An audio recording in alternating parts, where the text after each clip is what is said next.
यहां बैठे हैं, ये मन में विचार कर लिया है कि 7 दिन कथा सुननी है, तो एक उद्देश्य पहले ही विचार कर लीजिएगा।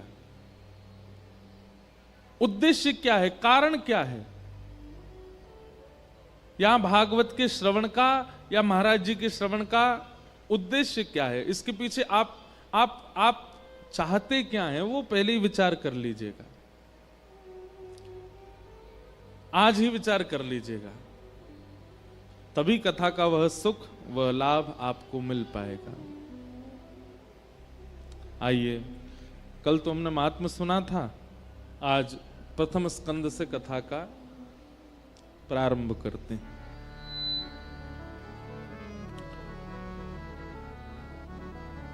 जन्माद्यस्य यतोऽन्वयादितरतः सार्थे स्वविज्ञस्वराट् तेने ब्रह्म हृदय आदि कवये मुह्यन्ति यत्सूरयः तेजो वारिमृदां यथा विनिमयो यत्र तृषर्गो मृषा धाम्ना स्वेन सदा निरस्तकुहकं सत्यं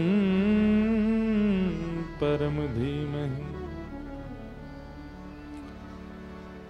वास्तव में श्रीमद् भागवत के प्रारंभ में, मध्य में और विश्राम के श्लोक को यदि देखते हैं तो एक बात स्पष्ट होती है कि श्रीमद् भागवत जी सत्य की वंदना करती हैं। भागवत जी के पहले श्लोक में किसी देवी देवता का नाम नहीं है। व्यास जी लिखते हैं सत्यम परम धीमहि। श्रीमद् भागवत जी के मध्य में जाएंगे, बिल्कुल बीच में, तो सत्यव्रतम सत्य परम त्रिसत्यम सत्यस्य योनिम निहितम च सत्ये सत्यस्य सत्य मृत सत्य नेत्रम सत्यात्मकम त्वाम शरणम प्रपन्ना, वहां भी सत्य की वंदना। और श्रीमद् भागवत जी का जब विश्राम होता है तो विश्राम में भी सत्यम परम धीमहि कहते हैं। त्रिकाला बाधित सत्य,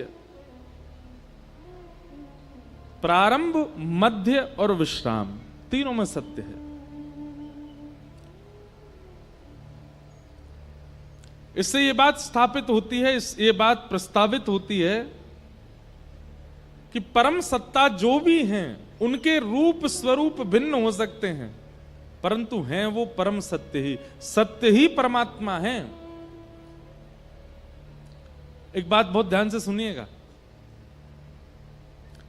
यदि आप सत्य वाचन करते हैं तो जितना पुण्य नाम जापक को मिल रहा है, जितना पुण्य परिक्रमा करने वाले को मिलता है, जितना पुण्य तीर्थयात्री को मिलता है, उतना ही पुण्य आप भी कमा रहे हैं, क्योंकि आप सत्य वाचन करते हैं।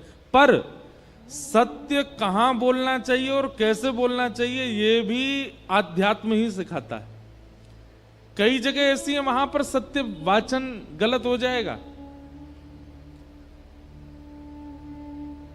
जैसे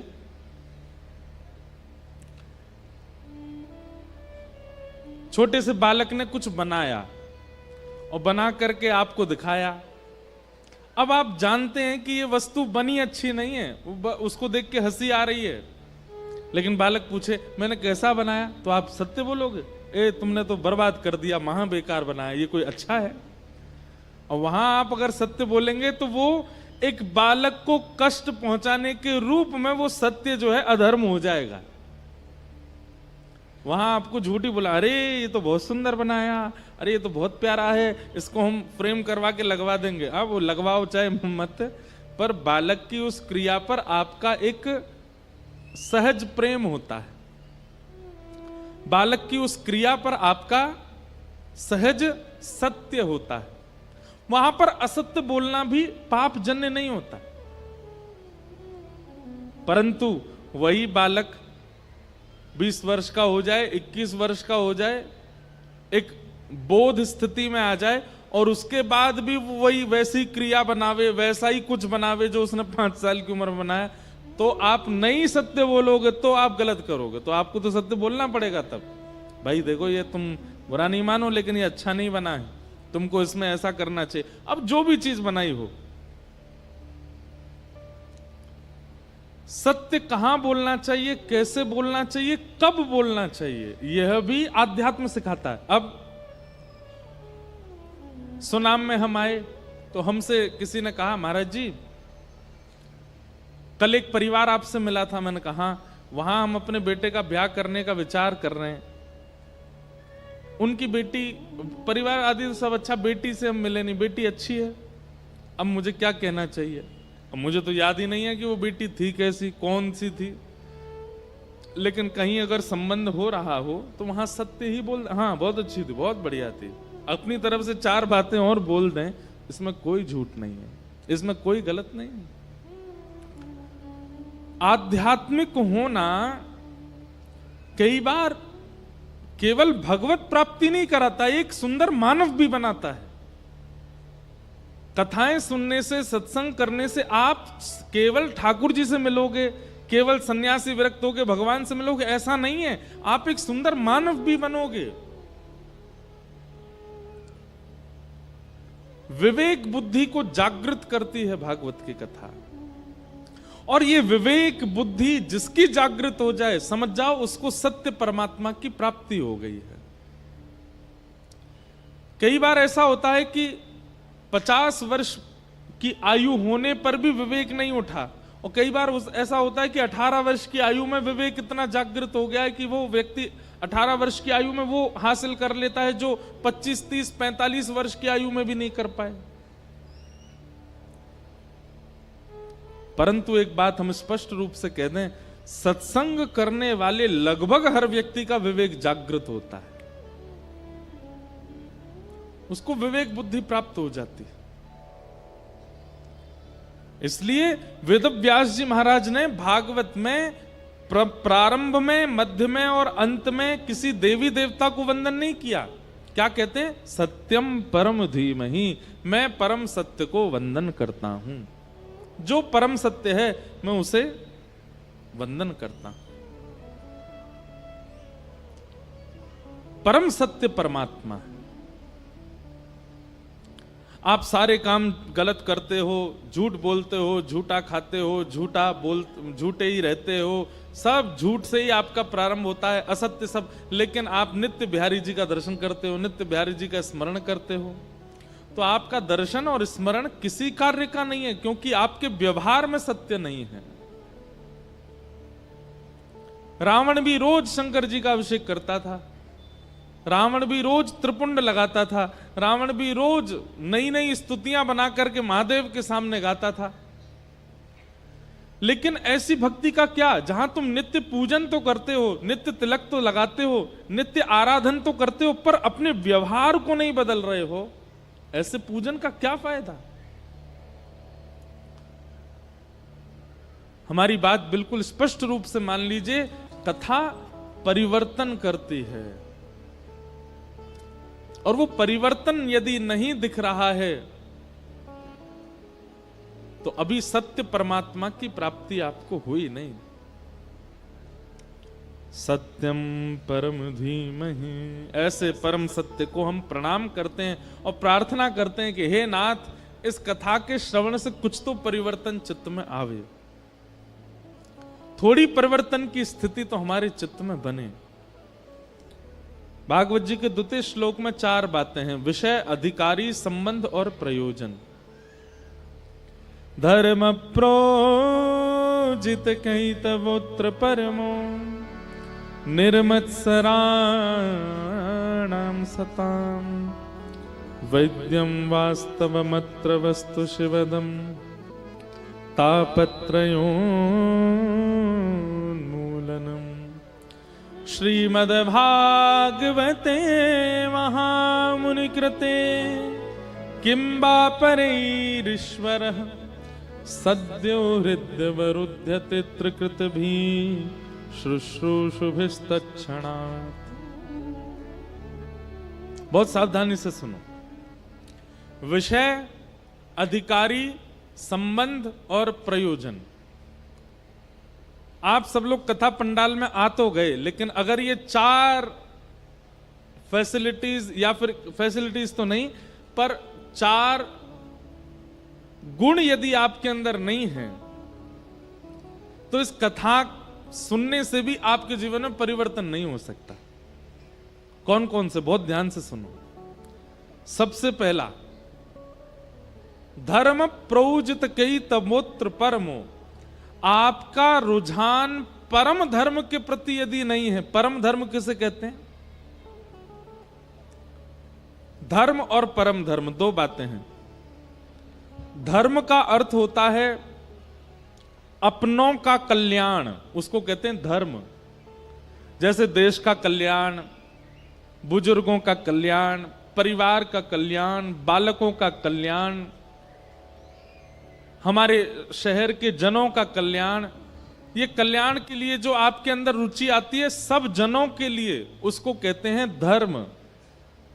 लेकिन अपने कल्याण की भावना जब आपके चित्त में आती है उसको कहते हैं परम धर्म। अच्छा, हमारी एक बात और सुनिएगा। आत्म कल्याण में कहीं आप लोग इसको गलत अर्थ में मत ले जाइएगा। आत्म कल्याण में कई लोग सोचेंगे शायद महाराज जी ऐसा कहना चाह रहे हैं दूसरों को धन देकर के सहायता करना, दूसरों का विवाह करा देना, किसी गरीब को भोजन दे देना, ये तो धर्म है, और धन का प्रयोग अपने लिए करना ये परम धर्म है, ऐसा मत लगा लेना। सबकी सेवा करना ये धर्म है, पर अपने देह के भीतर विराजमान उस आत्मा के कल्याण का चिंतन करना ये परम धर्म है। समझ में आई बात? आप परोपकार करते हो, गरीबों को भोजन कराते हो, बच्चों को स्कूल पढ़ाने की व्यवस्था करते हो, गरीब कन्याओं का ब्याह कर देते हो, किसी को धन दे देते हो, वस्त्र दे देते हो, सामाजिक कल्याण, राष्ट्रीय कल्याण, देश के कल्याण की भावना आपके चित्त में है, वो धर्म है। परंतु एकांत में बैठ करके सत्संग श्रवण करके आप अपनी आत्म कल्याण की भावना रखते हो कि इस देश से खूब खाया, खूब कमाया, खूब पाया, सब कुछ किया, परंतु अब इसके भीतर विराजमान जो आत्मा है उसको सदगति पहुंचाने का मुझे क्रिया करनी है, ऐसी भावना चित्त में आ जाए, उसको परम धर्म कहते हैं। और ये परम धर्म की स्थिति यदि आपकी नहीं बनी है तो कथा का विषय अधूरा रहेगा। परम धर्म की बात आपके चित्त में होनी चाहिए। कोई व्यक्ति पानी में डूब रहा है, आपसे मदद मांग रहा है और आप भी कूद गए पानी में उसको बचाने। पता चली आपको तो तैरना ही नहीं आता था और दूसरे को बचाने के लिए आप कूद गए। बाद में पता चला कि आप बच के आ गए, वो चला गया। क्यों? आपको खुद तैरना नहीं आता था, आप जैसे कूदे उसी के ऊपर चढ़ गए बचने के लिए, बेचारा डूब गया, मर गया। कहने का बात क्या है? जब तक स्व कल्याण की भावना चित्त में नहीं आएगी आप दूसरे का हित कैसे करोगे? स्वयं को तैरना नहीं आता तो डूबते हुओं को कैसे बचाओगे? स्वयं का भजन नहीं है, स्वयं के पास में वो विवेक बुद्धि नहीं है, तो फिर दूसरे की सहायता आप कैसे करोगे? श्रीमद् भागवत सुनते समय बाहर भले ही चाहे आपकी जो योजना हो, पर यहां बैठते ही आपके चित्त में ये भावना आनी चाहिए कि इस कथा से मैं अपनी आत्म कल्याण का बोध ग्रहण करूं। ये भागवत का विषय है। दूसरी बात, अधिकारी। भागवत का अधिकारी कौन है? तो कहते हैं निर्मत सराणाम सताम, जिसके चित्त में मात्सर्य दोष नहीं है। मात्सर्य दोष मतलब ईर्ष्या। मैं हर कथा में एक बात कहता हूं, ठाकुर जी क्रोधी को मिल जाएंगे, ठाकुर जी लोभी को मिल जाएंगे, ठाकुर जी एक बार को कामी को भी मिल जाएंगे, भोगी को भी मिल जाएंगे, लेकिन ईर्ष्यालु को कभी नहीं मिल सकते। काम, क्रोध, लोभ, द्वेष, अभिनिवेश, अहंता, ममता, चिंता आदि जैसे दोष यदि आपके चित्त में हैं तो भी आप भगवत सन्मुख हो सकते हो। लेकिन आपके चित्त में यदि ईर्ष्या का दोष है, ठाकुर जी कभी प्राप्त नहीं कर सकते। आप ईर्ष्यालु मत बनिए। और ईर्ष्या का दोष यदि चित्त में है, कहीं लिखिए उसको, किन किन से ईर्ष्या हो रही है, कब कब हो रही है, सब नोट डाउन करो। जैसे अपना कई लोगों को ब्लड प्रेशर होता है या शुगर होता है, वो मॉनिटर करते हैं ना, नाश्ता से पहले कितना शुगर था, भोजन के बाद कितना हमारा शुगर हो गया, ब्लड प्रेशर सुबह कैसा था, रात में कैसा है। ऐसे लोग मॉनिटर करते हैं और मॉनिटर करके फिर डॉक्टर को दिखाते हैं, तो डॉक्टर उसके अनुरूप प्रिस्क्रिप्शन लिखता है, दवाई देता है और आपका वो रोग ठीक होने लग जाता है। ठीक वैसे ही एक नया तरीका है, अपना के देख लीजिएगा, थोड़ा लाभ तो आपको मिलेगा। काम, क्रोध, लोभ, द्वेष आदि आदि आदि जो अवगुण है उनको नहीं, केवल ईर्ष्या को मॉनिटर कीजिए।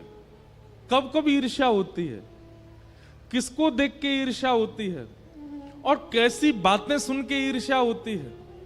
ईर्ष्या अधिकतर कब होती है, जब किसी की प्रशंसा बहुत ज्यादा हो रही हो, कोई हमसे ज्यादा सुंदर हो, कोई हमसे अच्छा पहन के आ गया हो, कोई हमसे ज्यादा कमा रहा हो, कोई हमसे अच्छा खा रहा हो। इन सब स्थितियों में ईर्ष्या होती है। ईर्ष्या को मॉनिटर कीजिए। और आज की डेट में तो पेन कॉपी लिखने की जरूरत नहीं, फोन है सबके पास। आप हमारी बात को मान लीजिए, 15 दिन में आपकी ईर्ष्या खत्म होगी। ईर्ष्या को मॉनिटर कीजिए, कब कब ईर्ष्या होती है। अब हुई, ये सामने से ये आ रहे थे, इनको देख के हुई। वो बगल में दुकान वाले हैं, उनकी इस बात को सुनकर के ईर्ष्या हुई। परिवार के इस व्यक्ति की बहुत प्रबलता देख करके मुझे ईर्ष्या हुई। और संपूर्ण मॉनिटर करके 1 दिन, 2 दिन, 3 दिन का पूरा मॉनिटर करो और तीसरे दिन अपने घर के ठाकुर जी को बताओ, हे ठाकुर जी, परसों से आज तक हमको इतनी बार ईर्ष्या हुई और इन बातों पर ईर्ष्या हुई, ऐसे ऐसे ईर्ष्या हुई, कृपा करके आप अनुग्रह कीजिए और इस ईर्ष्या के दोष को नष्ट कीजिए। आप ठाकुर जी से कहकर के पुनः उन्हीं चीजों पर जाइएगा। आप देखेंगे आपकी ईर्ष्या अब घटने लगी है। पहले पूर्ण रूपेण खत्म नहीं होगी, पर घट जाएगी। पहले किसी सुंदर को देख के हो गई थी, अब उसकी सुंदरता देख करके ईर्ष्या नहीं होगी। अब मन में भाव आएगा, ये इतना सुंदर है तो यार बतावे वाले हमारे बिहारी जी कितने सुंदर होंगे, इसके पास ये योग्यता है। हे ठाकुर जी, आप भी बड़े सरल हैं, आप भी बड़े बड़े करुणा हृदय हैं, सब पर करुणा करते हैं, कृपा करते हैं, ऐसे भाव आने लग जाएंगे। किसी के बच्चों को बढ़ता देख आपके मन में आएगा, ठाकुर जी कोई बात नहीं, हमारे बालक नहीं बढ़ पा रहे, ठीक है, यहां नहीं बढ़े कहीं और बढ़ेंगे, लेकिन बाकियों के बच्चे खूब बढ़े। ऐसे ईर्ष्या भाव नष्ट होने लगेगा। क्यों? क्योंकि आपने ईर्ष्या के उस दोष को वैद्य रूपी श्री कृष्ण को बताया। हमारे अंदर अवगुण पनपते क्यों हैं? क्योंकि हम कभी ठाकुर जी को अवगुण बताते नहीं।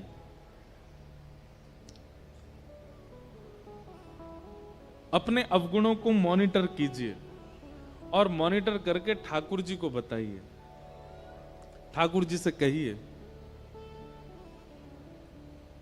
सूरदास जी महाराज कहते हैं, कौन कुटिल खल कामी मौसम, कौन कुटिल खल कामी,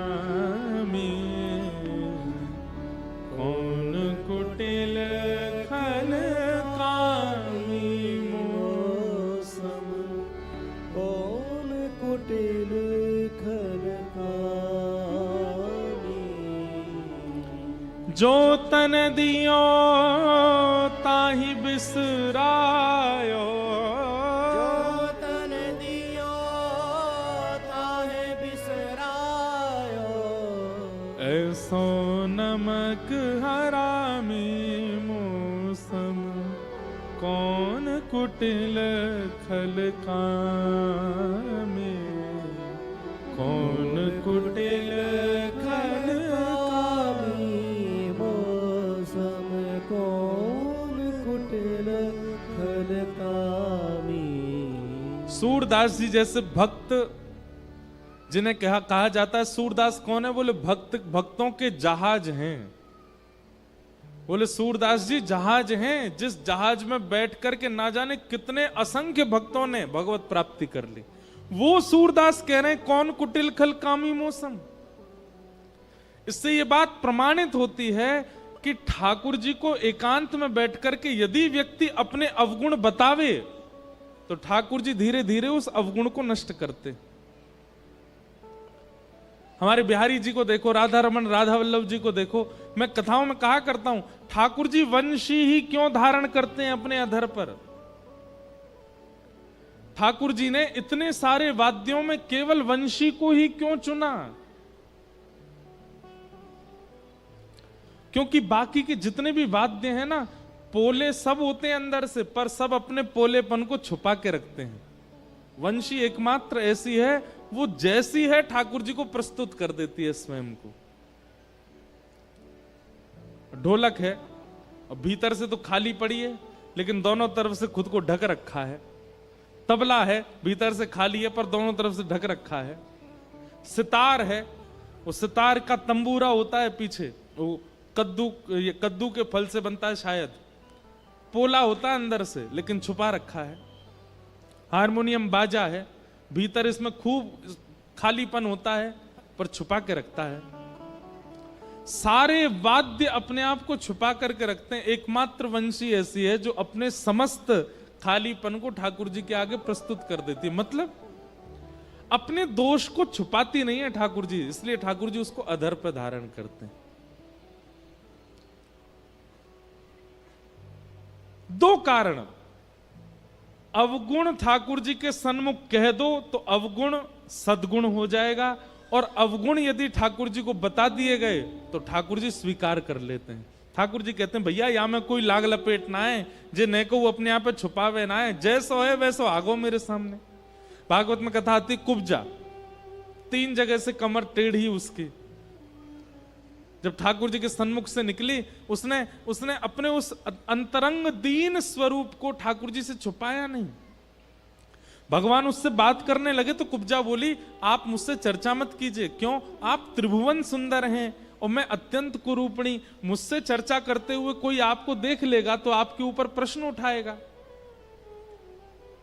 ठाकुर जी ने मन में विचार किया, इसने अपने दोष को किंचित भी छुपाया नहीं तो लोग पता कैसे होते हैं, उनके अंदर एक दोष आ जाता है, उस दोष को छुपाने के लिए 5 झूठ और बोलते हैं।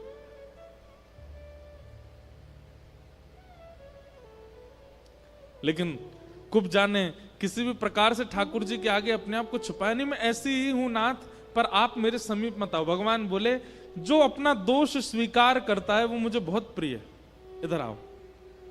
और भगवान ने कुब्जा की थोड़ी पकड़ी, अपनो पाम धरो वाके ऊपर और नेक झटका लगाया। महाराज परम सुंदरी हो गई कुब्जा, स्वस्थ कर दिया ठाकुर जी ने। हम कैसे हैं पता है?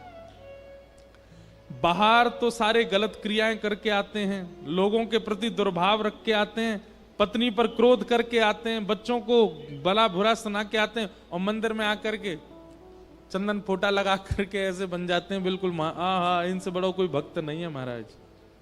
परम दीन, परम सरल, परम विरक्त ठाकुर जी को ऐसे लोग बिल्कुल प्रिय नहीं। इसलिए भैया अपने दोषों को ठाकुर जी से कहो, अपने दोष ठाकुर जी से कहो। रसिक प्रीतम हित चित की बातें, रसिक प्रीतम हित चित की बातें, श्री गिरधारी जी सो कहिए तलहटी, गोवर्धन की रही,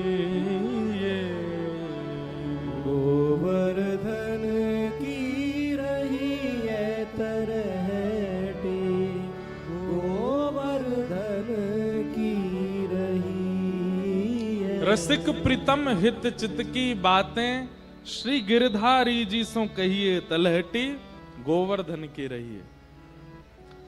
अपने मन की सारी बातें ठाकुर जी से कहो।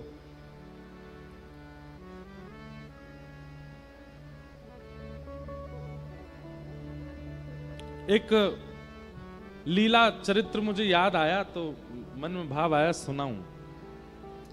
हमारे ब्रज वृंदावन में एक श्री राधा वल्लभ लाल जी के परम वैष्णव भक्त हुए, उनका नाम था छबील दास जी। क्या नाम था? छबील दास। इनका नाम था छबील दास तांबुली। जब श्री राधा वल्लभ लाल जी वृंदावन में विराजमान हुए तो छबील दास जी की सेवा थी, ठाकुर जी का बीड़ी भोग तैयार करते थे, पान की बीड़ी बनाते थे और लता कुंजों में बैठ करके बीड़ी बनाते। और बीड़ी बनाते बनाते इनके मन में क्या था, अब पान तो इतना बड़ा, ये क्या करते, बीच से पान को अलग अलग करके छोटी छोटी बीड़ी बनाते।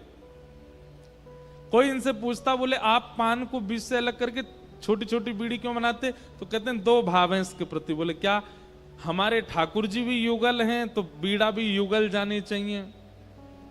और दूसरा भाव ये कहते, बोले लाला को मुखमंडल छोटो सो है, बड़ी बड़ी बीड़ा पावे में कहीं वहां कुछ दिक्कत नहीं हो, या हमारे छोटी छोटी बनाओ। तो छोटी छोटी बीड़ा बनाते थे।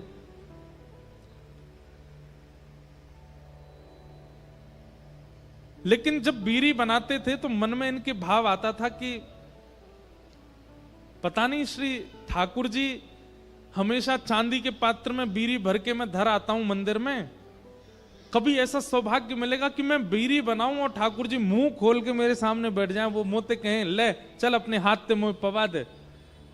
तो जब बीड़ी सेवा करते थे तो मन में ये उनके चिंतन चलता रहता था कि कभी ऐसा दिन आएगा कि नंद नंदन श्याम सुंदर सामने बैठे और बैठ के अपना छोटा सा मुख खोल के मुंह से कहें कि मुंह को बीड़ी पवाए थे।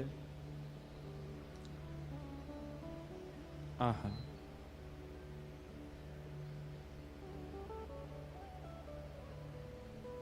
आप नित्य बीड़ी सेवा करते थे।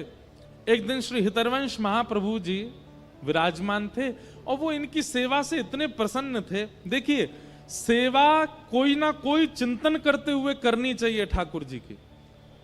भले ही आप श्रृंगार करते हो, भले ही आप चंदन घिसते हो, भले ही आप माला बनाते हो, भले ही आप भोग पधराते हो, उस समय चिंतन ठाकुर जी का ही रहना चाहिए। अब ठाकुर जी का भोग बना रहे हैं और बेटों को डांट रहे हैं, बच्चों से लड़ रहे हैं, पति से कुछ कह रहे हैं, ठाकुर जी स्वीकार ही नहीं करेंगे उस भोग को। जब कुछ सामग्री घर में बन रही हो तो नेत्र बंद हो, चिंतन चल रहा हो कि हे श्याम सुंदर कभी आप सन्मुख बैठो, मैं अपने हाथ से आपको पवाऊं, ऐसी कोई शोभा हमें प्रदान करो। या फिर कुछ भी बनाते बनाते मन में विचार करो, अभी तो ठाकुर जी घर की सेवा है, नेक नेक आपको पवा रहे हैं, कभी संभव होएगा 56 भोग बनाएंगे, कभी ऐसा बनाएंगे। कुछ ना कुछ भगवत भाव का चिंतन उस समय मन में चलते रहना चाहिए, तो ही सेवा श्रेष्ठ मानी जाती, तो ही सेवा स्वीकार होती। सब लोग इधर देखो, इधर देखो, कथा सुनो।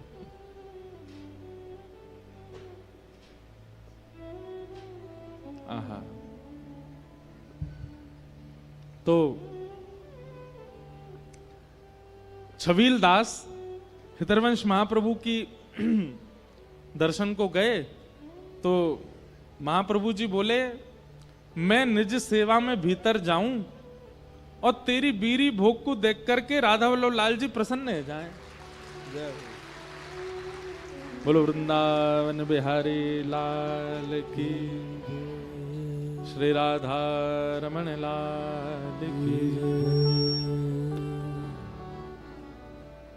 श्याम प्यारी कुंज बिहारी, जय जय श्री हरिदास दुलारी, श्याम प्यारी कुंज बिहारी, जय जय श्री हरिदास दुलारी, श्याम प्यारी कुंज बिहारी, जय जय श्री हरिदास दुलारी, श्यामा प्यारी कुंज बिहारी, जय जय श्री हरिदास दुलारी, श्यामा प्यारी कुंज बिहारी, जय जय श्री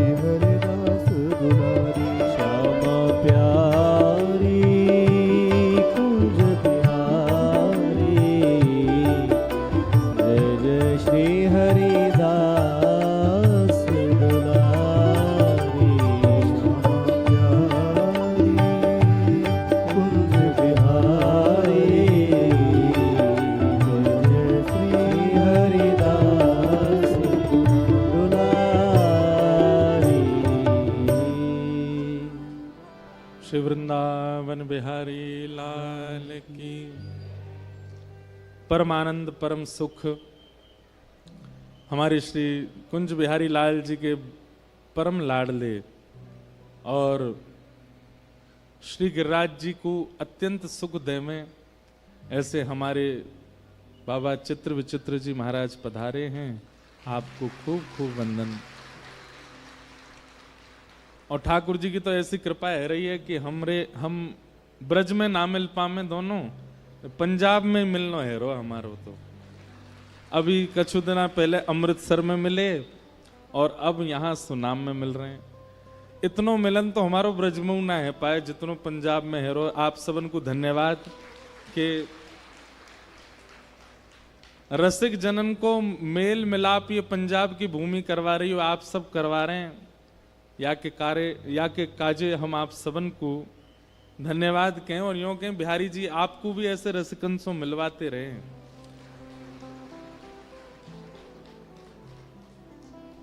पंजाब में 15 दिन का ये सत्र रहा, पूरा चल रहा है अभी भी। तो अमृतसर में भी महाराज जी के दर्शन भये, वहां खूब आनंद करते, खूब ठाकुर जी को मुखोल्लास करते, खूब खेल भी खेलते, आनंद भी करते।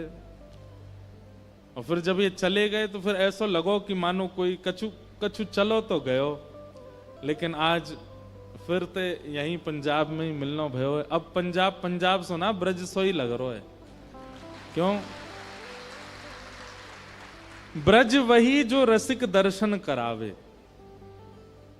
वो ब्रज कैसो जहां पे केवल लस्सी दिख रही है, जहां पे केवल कचौरी दिख रही है, जहां पे केवल कपड़ा पहनवे की शॉपिंग चल रही है, वो ब्रज थोड़ी है। ब्रज तो वो जानो जहां जितनी बार पलक झपकी जाए खोलवे पे कोई रसिक ही सामने दिखाई दे, वो ब्रज है, वो ब्रज मंडल है। पलक झपकवे पे तो नहीं, पर हाँ रात में सो रहे हैं सवेरे उठ रहे हैं तो कोई रसिक ही दिख रहे हैं। या पंजाब की भूमि में हमारे चित्र विचित्र महाराज जी को बहुत भाव हो कि महाराज जी आप सुनाम में कथा सुनाओ। और ये सब परिकर महाराज जी की आज्ञा से, बिहारी जी की कृपा से यहाँ पे ये कथा है रही है। आज महाराज जी को आगमन भयो है। आप दोनों को व्यास मंच से खूब खूब स्नेह, खूब खूब प्रणाम, खूब खूब वंदन। आप विराजे रहो और फिर कुछ बिहारी जी को और सब वैष्णवन को आनंद करें, ऐसी हमारी भावना है। तो श्री छबील दास जी जिनका भाव अभी हम सुन रहे थे, तो छबील दास जी क्या करते? नित्य बीड़ी बनाते श्री राधा वल्लभ लाल जी की। छबील दास तांबोली।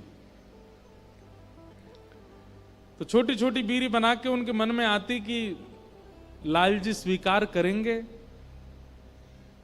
कभी मेरे हाथन से स्वयं बीड़ी पामेंगे। एक दिन आपने श्री हितरवंश महाप्रभु जी को प्रणाम किया तो महाप्रभु जी बड़े प्रसन्न, महाप्रभु जी प्रसन्न है कि बोले भैया छबील दास, मैं लाल जी की सेवा में जाऊं, राधा वल्लभ लाल जी की, और जब मैं सेवा में बीड़ी पधराऊं ना तो एक क्षण के काजे ऐसा लगा कि श्री राधा वल्लभ लाल जी बड़े प्रसन्न हैं। भैया तू अपनी सेवा से ठाकुर जी को प्रसन्न करे, कछु मांग ले मोते। तो छबील दास बेचारे बड़े भोले भाले सामने बैठ गए हाथ जोड़ के और बोले जय जय ठाकुर जी, आपसों प्रत्यक्ष चर्चा करें, श्री प्रियालाल जी आपसे बैठ के वार्ता करें। ये सौभाग्य आपको है कि आप उनको सुनो और वे आपकी सुने। बस इतनी सी कृपा कर दो। कभी ठाकुर जी तो यूं कह दो कि मुझको प्रत्यक्ष दर्शन दे दें। तो श्री हितरवंश महाप्रभु जोर से हंसे और जोर से हंस के बोले, उनकी रूप माधुरी को सहन कर पावेगो तू? यदि राधा वल्लभ जी सन्मुख तेरे प्रत्यक्ष प्रकट है गए तो तुम्हें इतनी सामर्थ्य है कि तू उनकी रूप माधुरी को सहन कर सके? चरण में प्रणाम करके बोलो, मेरी सामर्थ्य नहीं है पर आप कृपा करके सामर्थ्य देंगे ना। एक बात याद रखिएगा बंधुओं, गुरु कभी भी आज्ञा नहीं देते। मान लीजिए आपके गुरुजी ने आपको कहा, हाँ भाई तुमको 108 नाम जप रोज करना है, गुरु आज्ञा नहीं देते, गुरु सामर्थ्य देते हैं। यदि आपको बुला करके गुरु जी कह रहे हैं कि ऐसा ऐसा करो, तो ये मत सोचिए उन्होंने आज्ञा दी है, उन्होंने सामर्थ्य दिया आपको, आप करने जाओ, हो जाएगा अपने आप। गुरु की वाणी को आज्ञा मान करके मत जाइए, गुरु की वाणी को तो सामर्थ्य मान के जाओ। भले ही जेब में पैसा नहीं है, भले ही बैंक अकाउंट में कुछ भी नहीं पड़ा, और गुरु जी कह दें हाँ भाई एक काम करो, श्री ठाकुर जी का ऐसा ऐसा मंदिर बनाओ, आपको गुरु जी से फिर किंतु परंतु नहीं कहना है। गुरु जी कैसे होगा, क्या होगा, हम पे तो है नहीं, आप किसको आज्ञा दे रहे हैं, मेरे पास तो कुछ भी नहीं। गुरु जी ने अगर कह दिया ऐसा करो, आप विश्वास मान लो, बोले गुरुदेव कह रहे हैं, इसका मतलब सामर्थ्य भी गुरु ही दे रहे हैं, आप बस करने चलो, अपने आप होगा। कितनी बार देखा गया ऐसा, और कितनी बार नहीं, हर बार जब जब शिष्य ने गुरु की आज्ञा को सामर्थ्य माना, वो शिष्य कभी हारा नहीं। छबीलदास कहते हैं मेरी सामर्थ्य तो इतनी भी नहीं कि मैं बीड़ी भोग बनाऊं, पर आप यदि सामर्थ्य देंगे तो निश्चित हो जाएगा। हितरवंश महाप्रभु ने ऐसे ही बैठे बैठे केवल हाथ फेर दिया, हंस गए थोड़े से। छबीलदास का रोज का नियम था छोटी छोटी बीड़ी बनाना, चांदी के पात्र में लेकर के श्री राधा वल्लभ जी के सन्मुख पधरा के आना। आज छबीलदास जैसे ही राधा वल्लभ जी के प्रांगण में गया, कोई नहीं था वहां पर, कपाट खुले हुए हैं, कोई भी नहीं है, ना दर्शनार्थी है, ना अर्चक है, ना कोई पुजारी है, ना भीतरिया है, ना बाहरिया, कोई भी नहीं है, और कपाट खुले हैं और सिंहासन पर भी कोई नहीं बैठा है। छबीलदास तो देख करके बड़ा भयभीत हो गया, बोले जे कैसी लीला है रही है भैया, मंदिर में भी कोई ना है और कोई ना घूम रहा ना डोल रहा, और ठाकुर जी के सिंहासन पर भी ठाकुर जी नहीं है।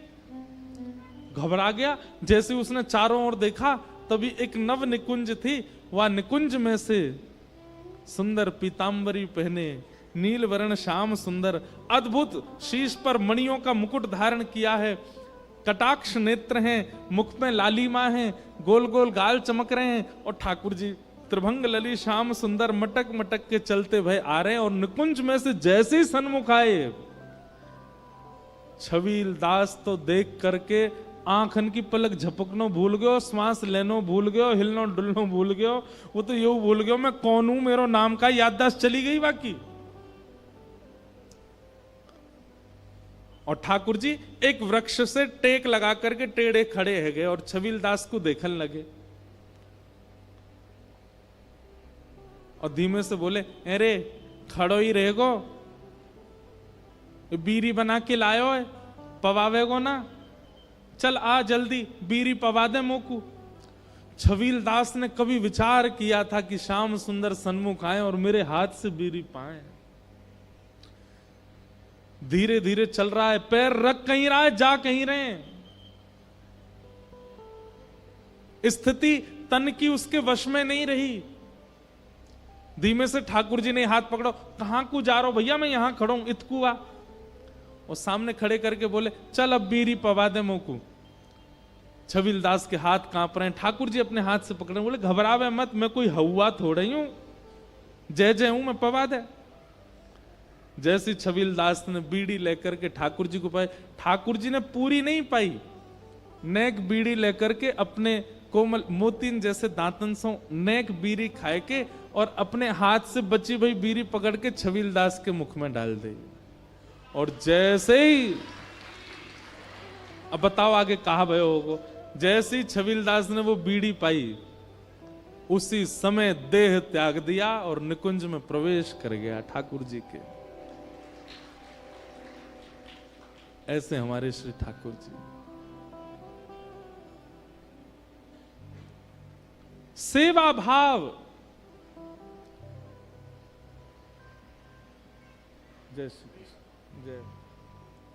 हाँ, हमारे श्री कुंज बिहारी लाल श्री बिहारी जी के सेवायत गोस्वामी जी आए हैं, एक बार जोर से जय जयकार करो, श्री वृंदावन बिहारी लाल की जय।